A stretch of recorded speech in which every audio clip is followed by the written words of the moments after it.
I think we've got to talk about this man. Um, like we've, I think we're ignoring how great this man is at basketball, and I'm hearing so many things being like it will be a like we'll look back or it's a disgrace if Shea Gilgeous. I've heard people saying Shea Gilgeous Alexander should be the unanimous MVP. I genuinely have heard Shea as unanimous MVP being a conversation. And for me, that's one of the dumbest conversations I've ever heard. Nikola Jokic is having a top 5 all-time season. Genuinely. He is having a top 5 greatest season in NBA history. And the Nuggets are pretty damn good. Like, if the Nuggets sucked, fair enough. Nuggets are a damn good team. They're a damn good team right now. Like, they are right now tied. Well, in terms of games back, they're tied for the second seed. And everyone being like, oh, they're 11 games back on the Thunder. It's like, well, yeah, the Thunder are a fantastic team. They are an absolutely fantastic team. Nikola Jokic, like, this is one of the things people don't realize. Nikola Jokic has never played with another All-Star in his career. In his career. There is Nikola Jokic has never played with another All-Star. And by the way, we've seen what Aaron go, and you might be saying, oh, but like they're only not All-Stars because they play with Jokic and they're made look worse. We've seen what Jamal Murray has looked like playing for Canada. We've seen over long stretches of time, like over long stretches of time, what Jamal Murray looks like without Jokic. Aaron Gordon was never going to be an All-Star without Jokic. MPJ, without someone just handing the ball, I don't think is going to be the greatest. But yeah, like it's just mad. It's mad that like Denver could be the second seed with one All-Star in their team, and people being like, "Oh, the Lakers, like LeBron needs to be MVP because the Lakers are the second seed." Man, he played with Anthony Davis the first half of the year, and he's playing with Luka. He's playing with a healthy Luka Doncic.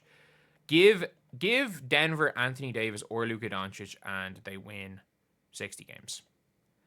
Heck, literally replace Shea Gilgeous Alexander with Nikola Jokic, and give him. I know Chet's been injured, but heck, play Case and Wallace the point, and Jokic should probably make him look like an all-star. They win 65 games, which they might do this year. In fairness, but Jokic has had a 30-point, 20 assist, 20 rebound triple double. No one has ever done that. Russ had like the first 20-20-20 game, and you're now looking at Jokic having a 30-20-20 game. And I'm hearing some of the dumbest arguments ever, and people are like, "Oh, why are rebounds ever considered for MVP? Like, it means bigs will always win MVP." And I'm like, then why are assists ever considered for MVP? Like, it's the dumbest thing ever. Like, he genuinely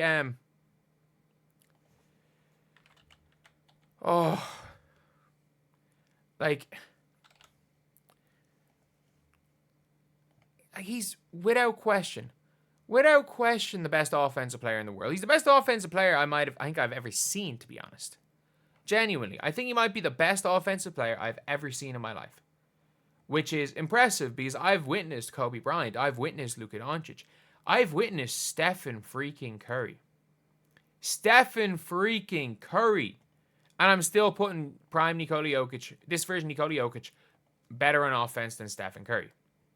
But like, we are watching a guy who might be who's probably going to end up top 10 of all time. Look, the honest truth is like, I think Nikola Jokic versus Hakeem Olajuwon is a debate. That is a debate. Most people have Hakeem in their top 10. And Nikola Jokic, obviously he's already cleared the Karl Malones, the Charles Barkleys of the world. Already cleared those guys. In my opinion, he's cleared Giannis. And in my opinion, he's cleared Kevin Durant. Like, already to this point in time. If not cleared Kevin Durant, on neck and neck. Cleared Dr. J. And you're looking at a guy who is in the conversation for top 10 right now is ascending and is having not only the best season of his career, one of the best seasons of all time, and people are complaining about him being in an MVP race because, oh, why is Nikola Jokic the only person immune to voter fatigue? LeBron won 4 and 5. Like, what are we talking about? LeBron won 4 and 5 as well. And Jokic should have had 4 straight. We can be honest here. He should have had... Sorry, no, he shouldn't have had 4 straight. Luka should have been the MVP last year. But, like, giving Shea the MVP, and I don't even hate it, by the way. I actually don't. Like, if Shea goes and wins the MVP, I don't absolutely hate it. But, like, everyone's going to be... This is going to go down as one of the worst aged MVPs of all time. And everyone being like, oh, but, like, what about the Kobe MVP year? He was, like, the 6th seed. Nikola Jokic is averaging 29-point triple-double with 29.13 rebounds. He is third... let's put this into account. If you take away heaves, he is leading the NBA in 3-point percentage. Because he's the only player who takes heaves. He has set the record for the most heaves in a season because he doesn't give a damn about his percentages. And for a guy who doesn't give a damn about their percentages, he is 3rd in the league in points, 3rd in rebounds, 2nd in assists, 10th in field goal percentage for a guy who plays quite a bit on the perimeter, which has never happened before, and he would be top of the league in 3-point percentage. I don't think I've ever seen a better season than this. I've been watching basketball 20 years. In my opinion, better individual season. Because yes, obviously what Steph Curry did in 2016 was unbelievable. He sat out in 4th quarters.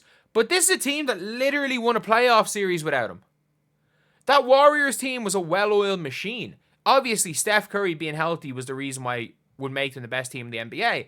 But they were maybe the 3rd best team in the NBA without Steph. No one had ever seen anything like that.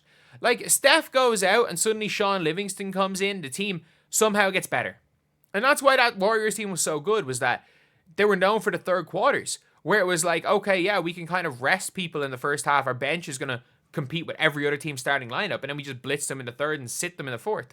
And their bench was so good that they could sit the players in the 4th, and they'd still go and win out. Like, what Jokic is doing, that Warriors team had prime Draymond, and prime Draymond was a hell of a player. Prime Klay Thompson, Sean Livingston, who was hooping, Leandrinho. They had Mo Spates. Let's not forget Mo Buckets. Like, they had all these players that were, like, the most perfect players in that system. And they played a system that was just 5 years ahead of its time that no one knew how to stop. And obviously they had Steph Curry too. Steph was clearly the best player. No one else deserved an MVP vote that year. Steph was unanimous.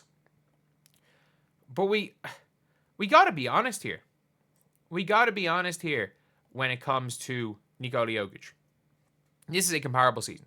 It's the only season, this season, LeBron 2013 and Steph Curry are the only 3 seasons that I think you would put on the S tier of all-time seasons. The S tier of all-time MVPs if they're MVPs. With like a couple of Jordan's years, one of the Duncan years. Like, you would put them like the S tier of MVPs. And Shea, maybe you put Shea in that S tier, but it hasn't been as good a season as Jokic.